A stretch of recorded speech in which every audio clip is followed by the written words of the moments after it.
sistema penal no resuelve los problemas sociales y para esto se necesita una política pública encaminada a la prevención y a la protección. Un poco la postura de nuestra organización es empezar a ampliar la mirada para verla más allá de las instituciones de justicia tradicionales o en un entendido de que denuncia es igual a justicia.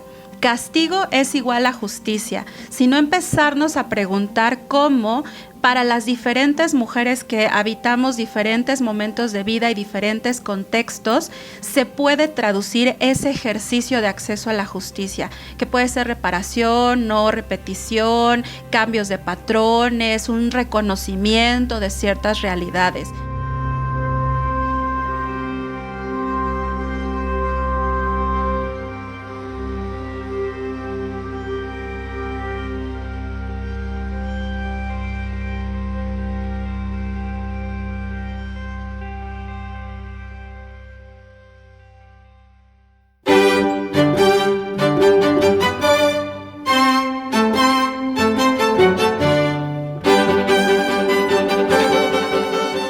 El camino que han recorrido las mujeres mexicanas hacia el acceso a la justicia ha sido largo, accidentado, irregular y lleno de obstáculos. Apenas en 2007 fue promulgada la Ley General de Acceso de las Mujeres a una Vida Libre de Violencia. 2 años después fue creada la Comisión Nacional para Prevenir y Erradicar la Violencia contra las Mujeres, CONAVIM, como sustituto a nivel nacional de la Comisión para Prevenir y Erradicar la Violencia contra las Mujeres en Ciudad Juárez, que fue creada a su vez en 2004 para atender los asesinatos de mujeres que desde principios de los 90 se perpetraban en aquella ciudad fronteriza de Chihuahua y que hasta la fecha siguen ocurriendo, no solo en Juárez, sino en todo el territorio mexicano. Hasta 2012 fue aceptado el concepto de feminicidio, la privación de la vida a una mujer por razones de género, y tipificado en el Código Penal Federal. Y aunque todas estas acciones y leyes han sido creadas y promulgadas, las mujeres mexicanas seguimos viviendo una cotidianidad de vulnerabilidad obligada, con una aplicación de las leyes ineficaz y revictimizante, y con políticas públicas improvisadas e insensibles, como el pito de Mancera, ¿lo recuerdan? Aquel silbato que en 2016, durante el gobierno de Miguel Ángel Mancera en la Ciudad de México, se entregó a miles de mujeres como parte de la llamada Estrategia 30-100, una serie de acciones, abro comillas, de impacto inmediato para prevenir, atender y sancionar la violencia hacia las mujeres en el transporte y los espacios públicos, cierro comillas, y que, obviamente, no cumplieron con su objetivo. ¿Qué necesita pasar para que la justicia esté a nuestro alcance?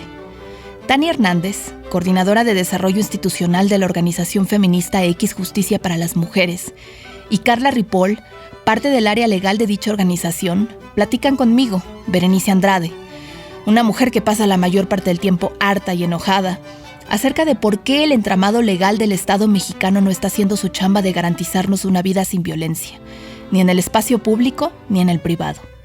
Bienvenidas, bienvenidos y bienvenides a No Quiero Tu Piropo, diálogo sobre el acoso callejero.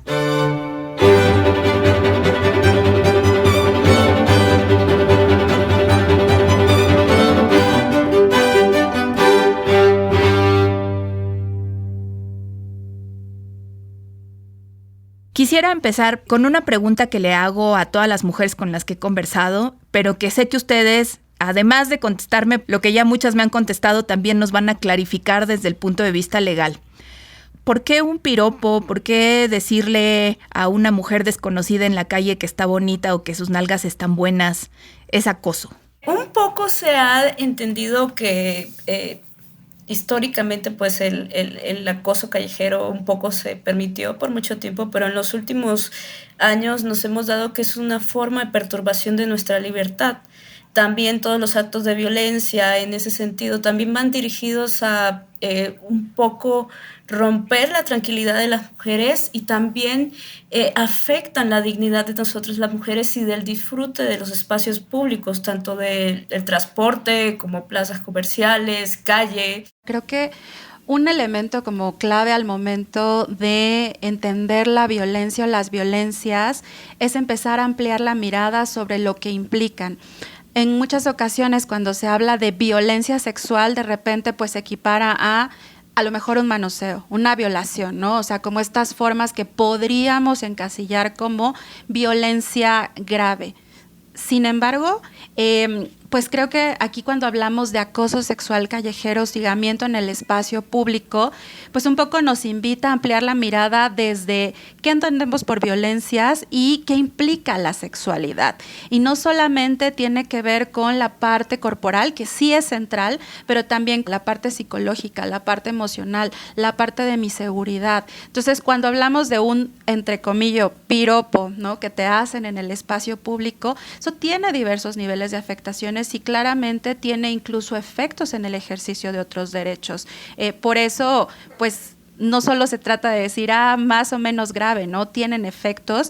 Y creo que otra cosa bien importante de precisar es que cada mujer lo vive de forma distinta, ¿no? Entonces, como que desde ahí también creo que implica empezar a problematizar cuando hablamos de estas violencias. Ya metiéndonos a hacer como una investigación por lo menos de datos, en estas encuestas que hace el INEGI acerca de la percepción de seguridad entre hombres y mujeres, es muy revelador que son las mujeres quienes más padecen este tipo de agresiones. Y aquí la pregunta también es, ¿por qué? O sea, ¿por qué las mujeres son las acosadas? Las que a lo largo de su historia y digamos también como historia colectiva hemos concebido también o hemos sido relegadas del espacio público. Y bueno, no estamos hablando de las violencias en el espacio privado. Fíjate, Berenice, que siempre se ha tenido presente de que las mujeres no tenemos, o más bien la estructura de esta sociedad patriarcal nos ha puesto en una posición de desventaja estructural y histórica. Y eso se ha evidenciado no solo en cómo son las dinámicas sociales de las personas, sino también en la estructura legal, los códigos civiles, las normas, las leyes, la política pública, el Estado mismo fue construido bajo unos patrones de patriarcado que no nos permiten disfrutar. Entonces, sí hay que ser... desde este despertar que estamos viviendo las mujeres, sí tenemos que ser muy críticas sobre qué es lo que nos regula la sociedad, cómo está regulada esta sociedad y cómo podemos romper esos patrones. El hecho de que las normas existan o estén diseñadas de esa manera no significa que no tengamos oportunidad para replantearnos esos espacios y crear nuevas alternativas y a partir de ahí construir. En un primer momento eso es lo que tenemos que ver. No dónde hemos estado históricamente, sí es importante tener eso, pero hacia dónde queremos construir nuestra libertad y nuestro desarrollo como mujeres. Entonces, aquí es donde entra la chamba de X Justicia para las Mujeres, ¿no? Cuéntenme qué hace X Justicia para las Mujeres y cómo trabaja en esta búsqueda de alternativas, ¿no? Alternativas legales y de políticas públicas para que las mujeres accedan a la justicia y a la vida sin violencia, que me imagino que este es como el objetivo principal. Sí, justamente. X Justicia para las Mujeres es una organización feminista. Tenemos poco más de 10 años de habernos consolidado y básicamente lo que buscamos es transformar leyes, instituciones, políticas públicas y fortalecer liderazgos para mejorar el acceso a la justicia para todas las mujeres. Y mejorar el acceso a la justicia para todas las mujeres tiene varios componentes. De entrada, cuando hablamos de justicia, pues sí, un poco la postura de nuestra organización es empezar a ampliar la mirada para verla más allá de las instituciones de justicia tradicionales o en un entendido de que denuncia es igual a justicia. Castigo es igual a justicia, sino empezarnos a preguntar cómo para las diferentes mujeres que habitamos diferentes momentos de vida y diferentes contextos, se puede traducir ese ejercicio de acceso a la justicia, que puede ser reparación, no repetición, cambios de patrones, un reconocimiento de ciertas realidades. Y aunado a esto, pongo mucho énfasis también en nuestra postura de que el acceso a la justicia es para todas las mujeres, llámese mujeres migrantes, mujeres privadas de la libertad, mujeres liberadas, mujeres trans, mujeres de diferentes orientaciones sexuales, nos miramos en todas nuestras diversidades. Algo que nos hemos preguntado en las conversaciones pasadas, sobre todo un poco desde el conocimiento empírico de nuestras experiencias propias como mujeres que hemos sufrido diversas violencias por ser mujeres, ¿no?, a lo largo de nuestra vida, pero también desde la ignorancia de no conocer a qué tenemos acceso y cuáles de estas violencias, o digamos, cuáles de estas violencias podemos decir sí son violencias de género. Creo que es muy importante tomar esta pregunta y responderla por niveles. Un primer nivel, quiero expresar pues a qué somos víctimas las mujeres en cuanto a violencia, cuáles son esos tipos de violencia, cuál es el porcentaje en datos de las violencias que estamos recibiendo las mujeres en México, y sobre eso qué formas o qué mecanismos legales, internacionales, institucionales contamos para dar respuesta a esas violencias. En un primer nivel, pues quiero comentarte de que la encuesta nacional de victimización y percepción sobre la seguridad pública del INEGI del 2019 estimó que el 91.8% de las mujeres han sufrido hostigamiento sexual. Y dentro del hostigamiento sexual está el manoseo, el exhibicionismo y el intento de violación. Un 82% de las mujeres han sido víctimas de delitos de violación, y principalmente estos delitos se llevan a cabo en las calles, con un 42% de víctimas que han sufrido este grupo de delitos, que los han vivido en las calles y en el transporte público con un 32.2%.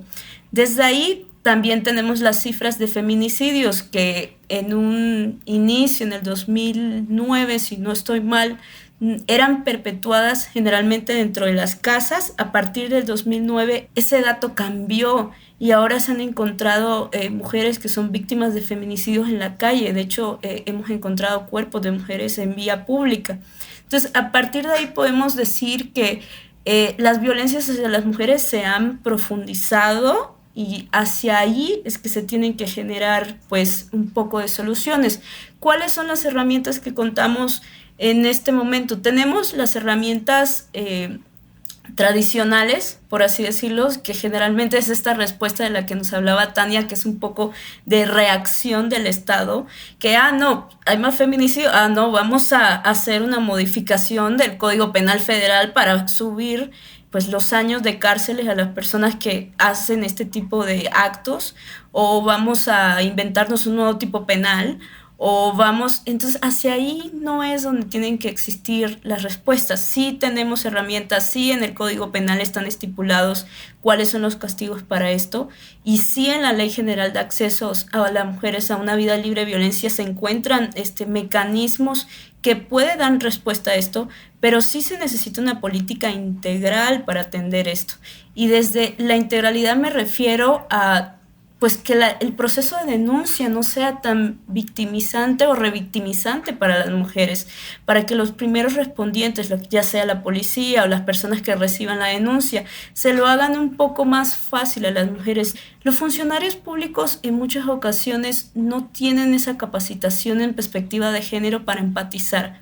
A veces muchas de las preguntas que hacen en el proceso de denuncia tienden a revictimizar a las mujeres.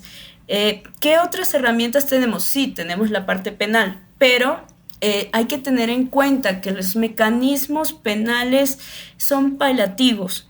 Esto no responde de una manera estructural a los problemas que originan la violencia. El sistema penal no resuelve los problemas sociales, y para esto se necesita una política pública encaminada a la prevención y a la protección, como nos había comentado Tania. También desde ahí existen otros mecanismos que son, por así decirlo, las órdenes de protección. Estas órdenes de protección no requieren una denuncia penal y pueden ser impartidas, por así decirlo, pueden ser generadas por los ministerios públicos y por los jueces. Y los jueces tienen que escuchar, esto sí, aquí sí quiero hacer mucho hincapié, tienen que escuchar de viva voz los testimonios de las mujeres. Ya la Suprema Corte dijo que tienen que escuchar, y esta es la prueba principal en casos de violencia de género, es el testimonio de la mujer.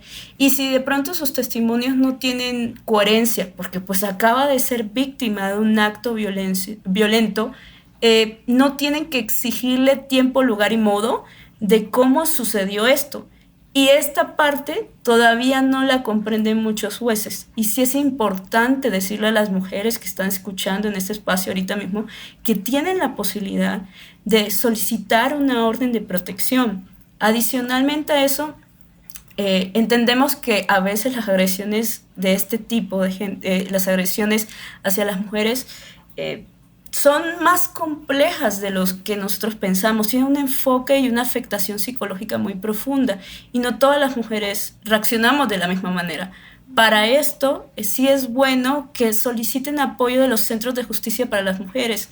Ahí hay unos espacios donde tienen un grupo de psicólogas, tienen un grupo de expertos en derecho, en todo lo que tiene que ver con violencias hacia las mujeres y donde se puede hacer un acompañamiento completo en esta materia. Hacia ahí es donde quiero llevar esta conversación, que existen los espacios, pero la vía penal no debe ser el camino para la solución de estos problemas.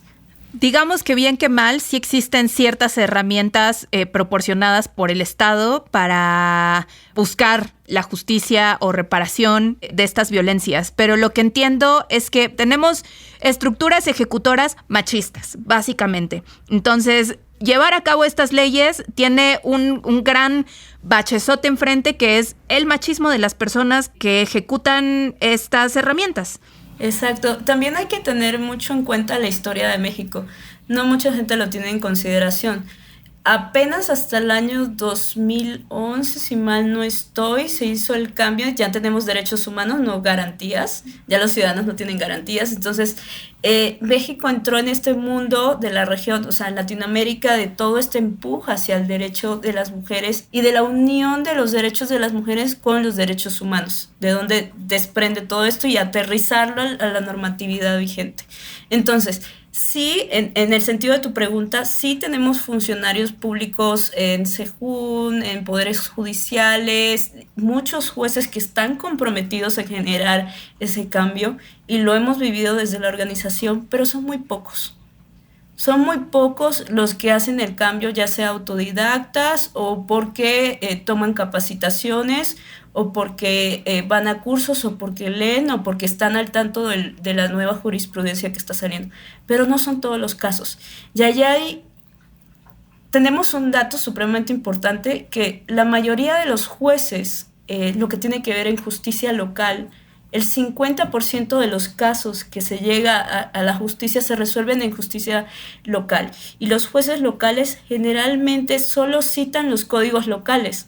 No entienden o no traen a colación los derechos humanos, no comprenden el entramado de normas internacionales que tenemos ahorita mismo para aplicar en eso, y ni siquiera llaman o ni siquiera traen a sus fallos los pronunciamientos ni la jurisprudencia de la propia Suprema Corte. Creo que en la misma línea de lo que comparte Carla, justo a partir de la reforma del 2011, que es esta gran reforma de derechos humanos, todas las personas juzgadoras tienen la obligación de incorporar el principio de juzgar en igualdad y sin discriminación. Y eso necesariamente pasa por incorporar la perspectiva de género en su actuación. Entonces, cada vez más se han ido como ampliando, digamos, estos marcos normativos de referencia que permiten ir abriendo como una esfera de protección, digamos, como que se empieza a ver más y más como campo de acción para, en este caso, proteger a mujeres y niñas que viven situaciones de violencia. ¿Qué ha pasado? Como bien dice Carla, una cosa clave es que aún hace falta fortalecer los mecanismos de capacitación y formación de las personas juzgadoras. Nosotras en 2017 llevamos a cabo una investigación más bien centrada en procesos de capacitación específicamente centrados en derechos humanos para personas con discapacidad. Y lo que nos encontramos en esa investigación fue que muchas de las capacitaciones que se dan realmente son súper cortas, de 2 horas, no tienen un objetivo claro, no hay mecanismos de evaluación para saber si lo que se les transmitió a las personas efectivamente permeó, tampoco se están contratando a personas que tengan ese conocimiento específico para transmitir esos conocimientos. Pero además de esta estructura, digamos, que nos permea, ya decían, ¿no? Vivimos en una sociedad y esa sociedad es machista, ok. Pero además de eso, mucha de la justicia local sí que enfrenta retos en temas materiales.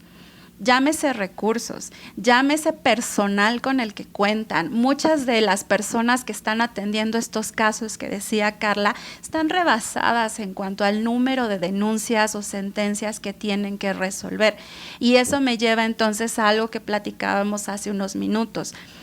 pareciera que una de las estrategias centrales que ha buscado promover el gobierno en temas de violencia de género es denuncia. No sé si recuerdan esta campaña de 2016 de tu denuncia es tu mejor defensa. Pero ¿qué pasa cuando las mujeres son las que tienen que entonces llevar el peso de la prueba, enfrentarse a instituciones que o no están capacitadas o no están sensibilizadas o no tienen la capacidad operativa para atenderlas? Cuando si efectivamente se mete una denuncia, no hay seguimiento al caso, pues un poco ahí nos quedamos con una visión bastante corta de lo que implicaría entonces el acceso a la justicia para ellas. Híjole, pues por todo lo que me dicen, aprendo mucho, pero al mismo tiempo me deprimo mucho. porque pienso en las políticas públicas, no sé, o sea, las que yo recuerdo, ¿no? Como mujer que habita México, como mujer que habita la Ciudad de México. Esta campaña de tu denuncia es tu mejor, no me acuerdo qué. O, por ejemplo, el pito de Mancera, ¿no? Este tan sonado artefacto que era como la respuesta para nosotras de, sí, te sientes vulnerable en el espacio público, crees que te puedan manosear, violar o incluso matar, aquí tienes un silbato. O los vagones exclusivos en el transporte público, que la verdad, ese sí es una medida que yo agradezco mucho, que le agradezco mucho desde que existe, pero que me queda claro que el separatismo, digamos, no es la respuesta, ¿no? No es la respuesta para atacar el problema de fondo. En este sentido, hablándome, o sea, con los datos que nos dan, que pues la verdad sí son para llorar, ¿no? Y los ejemplos que yo misma acabo de sacar, que también son un poco para llorar, en específico este silbato, ¿no? Por ejemplo, ¿qué políticas públicas existen para proteger a las mujeres que no funcionan, evidentemente, y cuáles deberían existir? Me resuena un montón ver estos ejemplos que nos compartías, porque me regresan a este momento en 2016, que fue algo muy centrado en la Ciudad de México, pero quizás algunas de las personas que nos oyen, nosotras mismas recordamos, ¿no? En este 2016 que empezó a ver como se hicieron muy visibles muchos casos de violencia en espacio público, e incluso estaba como este tema de los intentos de secuestro, ¿no? En estaciones del metro. Y ante esa situación entonces, pues varias mujeres, colectivas feministas, organizaciones dijeron, no, ya, estamos hartisísimas, vámonos a la calle. Y se hace la marcha del 24 de abril. E inmediatamente después de la marcha del 24 de abril sale esto que anuncia el gobierno de la Ciudad de México con bombo y platillo de ahí va la estrategia 30-100, que es un grupo de montón de acciones concretas que en 10 días nos van a dar respuesta a este gran problema de violencia que estamos viendo en el espacio público.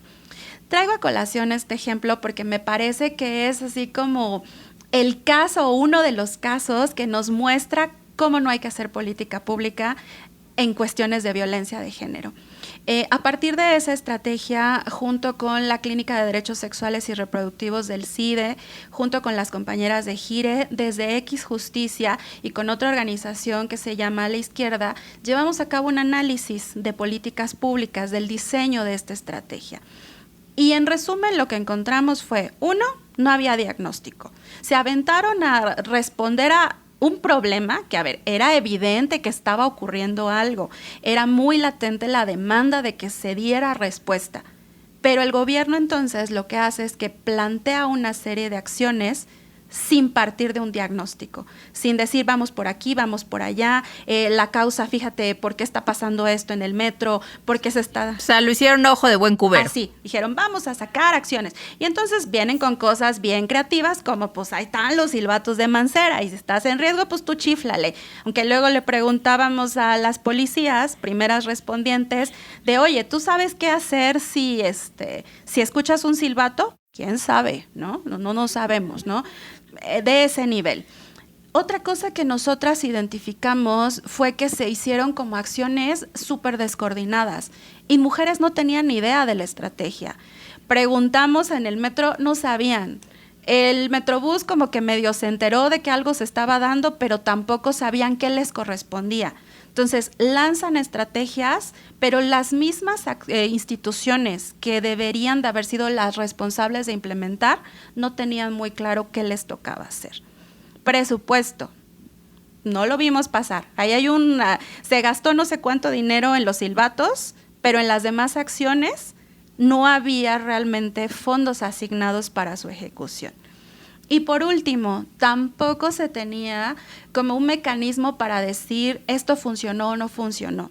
Así como les estoy describiendo esta cosa de la estrategia 30-100, lamentablemente es algo que hemos visto consistentemente con otras políticas enfocadas en prevenir y atender la violencia de género. El caso tal vez más reciente tiene que ver con el Programa Nacional para Prevenir y Atender la Violencia a nivel federal, que se publicó este año, o sea, cuando debió de haber salido al inicio del sexenio. Y desde ahí entonces es donde se van dictando como los marcos de acción y referencia y cómo diríamos que va bajando en cascada hacia el federal, hacia el nivel estatal, hacia el nivel local, ¿no? Pues sin ese marco de referencia, poco que hacer. Otras políticas públicas clave para prevenir violencias, centros de justicia para las mujeres, que es lo que ya mencionaba Car, que básicamente son una ventanilla, digamos, o un espacio único donde cualquier mujer que esté en una situación de riesgo o que haya vivido violencia de género puede acercarse y sin haber denunciado, eso es súper importante, sin que haya una denuncia de por medio, esta persona puede acceder a atención legal, médica, psicológica y como digamos todo un acompañamiento en su proceso. ¿Qué hemos encontrado con los centros de justicia? Estos están, digamos, a nivel estatal, muchos no tienen presupuesto asignado, dependen de la Fiscalía del Estado, entonces tampoco tienen autonomía, tienen personas que están al frente del centro que no necesariamente cumplen con un perfil, muchas áreas de oportunidad también. Y así nos podríamos seguir como con otras políticas públicas. Y me parece que también es importante resaltar que en el meollo o en el corazón de cómo se han pensado estas posibles respuestas, se sigue mirando, uno, solamente cómo responder a algo que ya ocurrió, atener, pero no entra nada de prevención. Y en un segundo momento, que siguen mirando la violencia de una forma súper acotada y me atrevería a decir incluso muy tradicional, o sea, como ciertos tipos de violencia en el espacio doméstico, que ojo, es gravísima, es un gran problema, pero no son los únicos tipos de violencia que vivimos. Nos han hablado sobre todo de la importancia de la capacitación, digamos, de la educación y sensibilización de las personas o sea, de los funcionarios, de las funcionarias que son como los ejecutores de todas estas políticas, ¿no? Las que existen y las que seguramente existirán. Ustedes como expertas, ¿qué políticas creen que deberían existir, que deberían implementarse para ayudar no solamente a que las mujeres efectivamente tengamos acceso a una vida sin violencia, sino que además también las personas que se encargan de ser los intermediarios entre estas leyes y que se ejecuten, lo hagan con la sensibilidad necesaria y con el conocimiento necesario para que eso ocurra? En ese sentido, yo creo que hay de este programa integral que diseñó el gobierno y que hasta hace poco acaba de sacar, ellos destacan 4 puntos importantes o 4 ejes fundamentales, y dentro de esos ejes fundamentales yo quiero hacer como la crítica y también la aportación de cómo mejorarlo. Desde ahí, pues tenemos la parte de disminuir las violencias contra las mujeres mediante una política preventiva. Dentro de esa política preventiva tenemos las órdenes de protección, pero a veces es difícil identificar quiénes son las personas que van a hacer que esa orden de protección se cumpla. En ese sentido, sí es bueno hacer o fijar quiénes son los responsables de que se cumplan, porque dicen, el Ministerio Público va a seguir su cumplimiento y el Ministerio Público dirá si es Policía Municipal o supongámoslo así, si es la Guardia Nacional quien debe cumplir esa orden. Pero en ese sentido no se articulan y no se hace, por así decirlo, un planteamiento desde las instituciones de cómo cumplir esa meta. Simplemente se dice, así va a ser y así se va a actuar, pero no se fijan ejes de actuación, por así decirlo. En cuanto al segundo eje, que es promover servicios de atención integral, un poco lo que nos hablaba Tania. Sí están los SEJUN, pero esos SEJUN necesitan más presupuestos. Sí están los primeros respondientes, sí están las personas ante que las mujeres van a hacer la denuncia, pero sí se necesita una capacitación, sí se necesita darle herramientas de investigación a la fiscalía, también a los jueces y juezas en cuanto a su personal que atienden estos casos. Creo que así como una de las cosas que se ha planteado como la panacea, la estrategia, vamos a capacitar a las juezas y jueces, vamos a capacitar a la policía para que sepan qué es esto de la perspectiva de género, vamos a capacitar a las funcionarias públicas para que ya no revictimicen y para que ya sean empáticas con las mujeres. Y sí, a ver, no decimos que no hay que capacitar, el tema es cómo se van a llevar a cabo esas capacitaciones, porque sí que requieren una inversión de tiempo, sí que requieren que sean procesos acompañados, bastante bien estructurados, que tengan un objetivo concreto de hacia dónde queremos llevar a estas personas, qué cambios queremos detonar en sus percepciones, en sus creencias. También pasa, me parece, por empezar a crear herramientas mucho más aterrizadas y concretas, por ejemplo, para algo que mencionábamos al inicio de la conversación.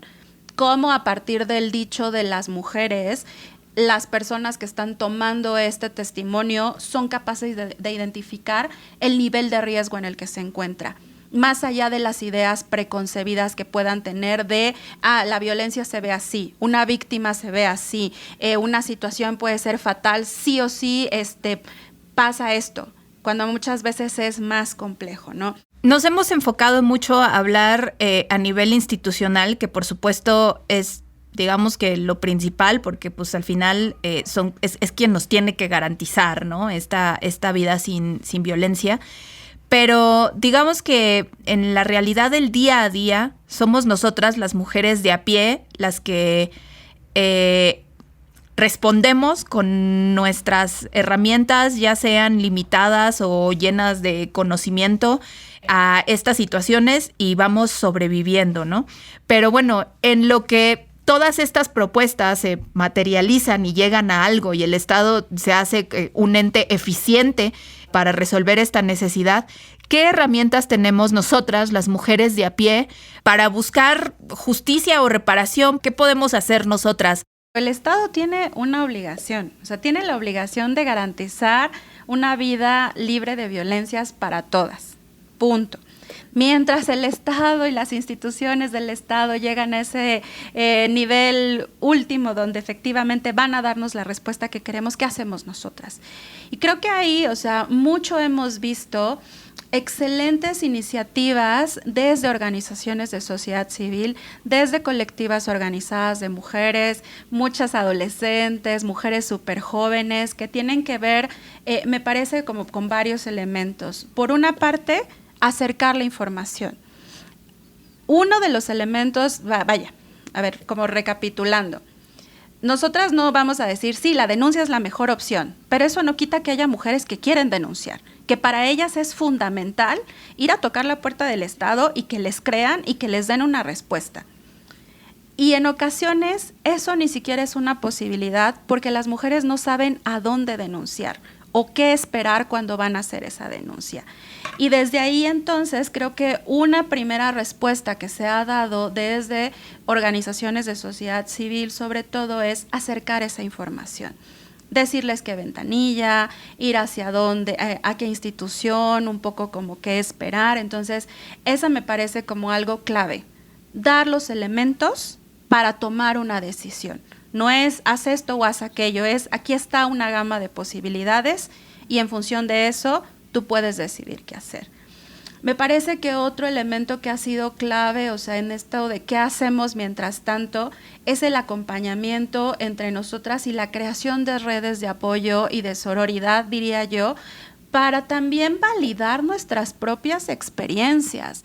Hemos estado platicando con varias mujeres de nuestras experiencias personales y de cómo las sobrellevamos y de nuestros enojos sobre todo, pero ninguna de nosotras nos dedicamos de tiempo completo a la búsqueda de justicia para las mujeres como ustedes lo hacen. ¿Cuáles fueron las experiencias personales que ustedes las llevaron a decidir, a dedicarse a esto como profesión de tiempo completo, a invertir la mayoría de las horas de su día, supongo, en hacer estos diagnósticos, en estas investigaciones, en estas propuestas?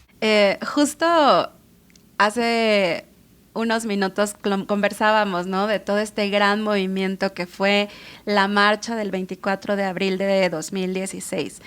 Y como ya cruzándolo con la experiencia personal, pues justo en ese momento yo era parte de una colectiva feminista junto con otras amigas que pues todas, sin excepción, habíamos experimentado situaciones de violencia en el espacio público, ¿no? El clásico piropo, reitero, y estoy entrecomillando, el hecho de que una persona te persiga a cualquier hora del día, ¿no? O sea, recuerdo perfectamente haber tenido 15 años y caminando en el centro de la ciudad y me persiguió un hombre en no sé cuántas calles, ¿no? O sea, pues ese tipo de experiencias, pasando por el manoseo, pasando por como una cosa mucho más violenta, o sea, creo como de diferentes niveles. Y en o sea, pensando en esas experiencias propias, ¿no?, que atraviesan el cuerpo, que atraviesan la vivencia personal, cuando se da esta respuesta o cuando empiezan a salir como estas declaraciones de vamos a darles los silbatos y vamos a hacer, ¿no?, estas cosas que pues no tenían ni pies ni cabeza en su momento. O sea, yo recuerdo que fue, pues esto es una burla y es un no entender nada de lo que necesitamos y no entender de cómo se viven estas violencias. Desde ese lugar y desde el enojo, que creo que es una emoción bien poderosa para articular y para pues justamente reconocer injusticias, fue que en su momento, junto con otras compañeras, empezamos a articular pues ciertas acciones, ¿no? Y empezar a generar qué más podemos poner, ¿no? Desde lo que sabemos y podemos y lo que conocemos. Pues terminamos escribiendo informes, pero también haciendo ciertas acciones en la calle. Y creo que desde ese lugar, al menos para mí, o sea, lo que me movilizó y lo que me sigue movilizando es, uno, empezar, sí, a nombrar y reconocer. Yo no soy de la Ciudad de México, yo soy colombiana y pues en Colombia recibí mucha violencia, un poco en la calle y en los espacios públicos, que es donde más se recibe, y te toma por sorpresa, y la verdad sí es una cosa que a mí en lo personal me congelaba. Yo por muchos años permanecí congelada. Cuando recibía algún tipo de violencia de este tipo, yo me quedaba petrificada y no me movía porque no sabía con quién hablarlo ni con quién expresarlo. Y sé que así se sienten muchas mujeres. Se quedan en blanco y sencillamente lo aceptan y continúan porque es lo normal. Y así fue mi vida por muchos años, hasta que ya llegué con un grupo de amigas y me di cuenta, CIDEFEN, que es como una organización de unas amigas, me fui acercando y lo fueron nombrando en voz alta. Y yo dije, no es normal, pero te estoy diciendo que por muchos años pensé que era normal. Y ya enfrentarme en eso y decir, sí me siento mal, realmente esto sí me afecta.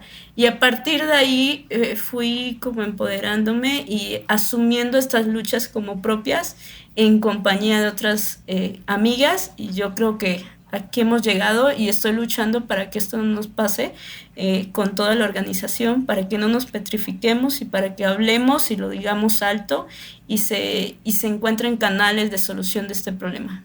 Algo que tenemos en común todas, yo, aunque no formo parte de ninguna organización, hago como mis propios esfuerzos, digamos, ¿no? Y las mujeres con las que he hablado también, y bueno, ustedes ya desde un nivel más institucional y mucho más organizado, pero algo que tenemos en común todas en nuestro relato de nuestras experiencias personales, de cómo llegamos a como despertar, entre comillas lo digo, ¿no? O sea, y despertar me refiero a darnos cuenta de que estaba muy jodido y de que básicamente no era normal lo que estábamos viviendo, ¿no? Como normal.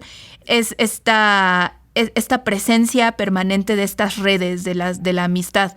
Y podrá ser un cliché para algunas personas que nos escuchan, pero siempre es muy importante, ¿no? Estas amistades entre mujeres y estas redes que se van construyendo para irnos como jalando no sé si jalando hacia la luz, pero por lo menos sí jalándonos del hoyo, ¿no?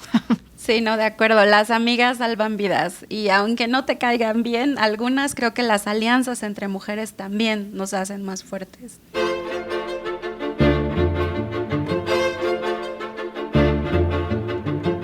Parece que el camino de las mujeres hacia el acceso a la justicia se seguirá extendiendo entre baches, trampas y tierras movedizas por un tiempo.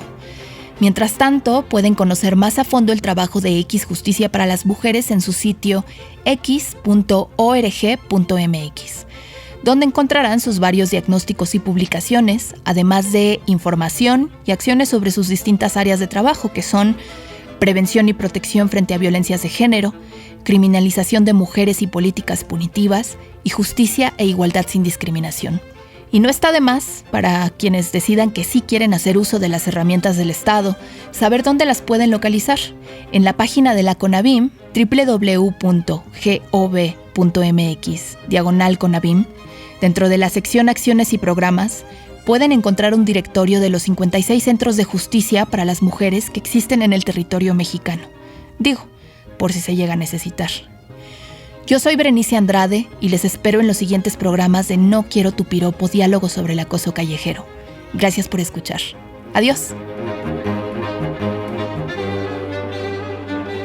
No Quiero Tu Piropo, diálogo sobre el acoso callejero, es un podcast de Audiocentro, escrito y conducido por Berenice Andrade y editado por Juan Bernardo Cantú, con la producción ejecutiva de Luisa Cantú y Javier Martret.